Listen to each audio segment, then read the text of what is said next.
Hey folks, can I just preach to you tonight for about 5 minutes, especially homeschooling parents? Hi, this is Kirk Smith from ICHE, and I want to talk to you about one of the greatest privileges that we have as homeschooling parents. And it's not raising great students, though our kids do excel academically. It's not about our kids getting great jobs, though they do because they show initiative.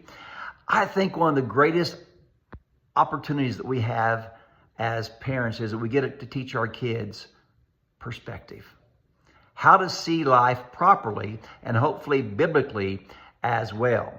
And there's many nuances of this, but the one I want to talk about tonight is victimization. Everybody today is a victim. My boss this, my teacher this, my parents this. And folks, if our kids bite into the victimization culture, they could very well stay in that the rest of their lives and pass that on to their children, our grandchildren as well. So how do we parents, how do we deal with the idea, the cultural normative now of I'm a victim? Well, first of all, I think that we need to watch ourselves, that we don't add to that. Now, let me give you an example of that.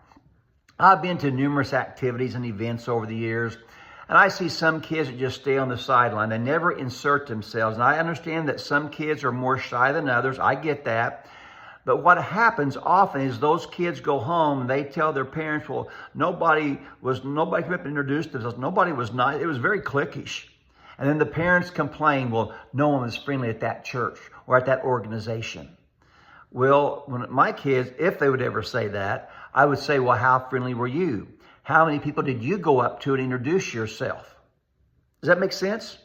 Sometimes we parents teach our kids to be victims rather than saying, well, son, who did you go talk to?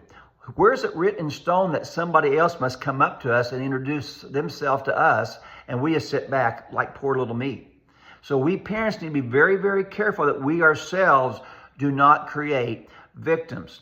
We also, secondly, need to listen to our kids' language. Words like, I can't, is symbolic of victimization because we can do all things through Christ who gives us strength. When we start saying, well, they won't let me, unless that's an authority issue, that can be another example of the language of victimization. If our kids start to blame other people, like Adam and Eve, the woman who you gave me, by the way, if they try to blame other people, institutions, they blame the pastor, they blame the church or the youth leader, they blame the police. I mean, there's so many examples of this in our culture. And also, if they start to make excuses all the time, rather than saying, hey, I dropped the ball, well, the sun was in my eyes.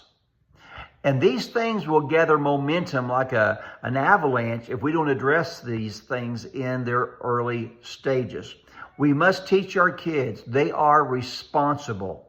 They are able to respond because change starts from the inside out, not from the outside in.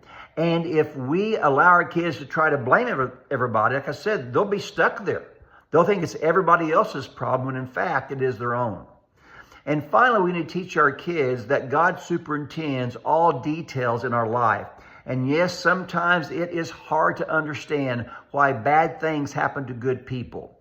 But God is over every detail. He is sovereign in all things. So the question that we should ask in a difficult situation is not to ask who or blame the why.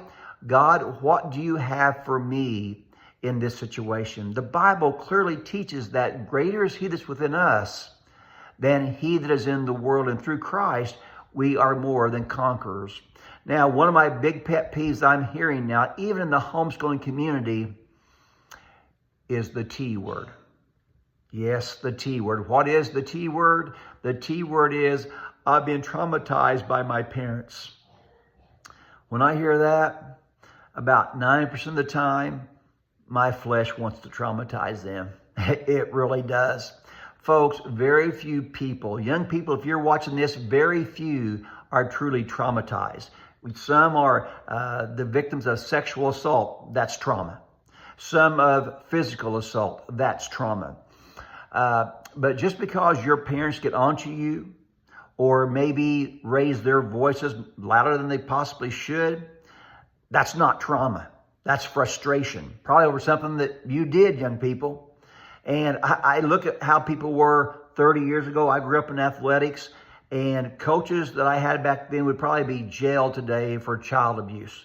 And that was just, that's just the way it was. We've become so soft in America today, and we're so precious with our feelings that we're going to have a tough life. Folks, if your kids don't learn this early, they're going to have a tough, tough life. So it's incumbent upon us to teach our kids proper perspective, especially in the area of victimization. May God bless you and give you wisdom as you raise your kids to the glory of God. This is Kirk Smith with ICHE.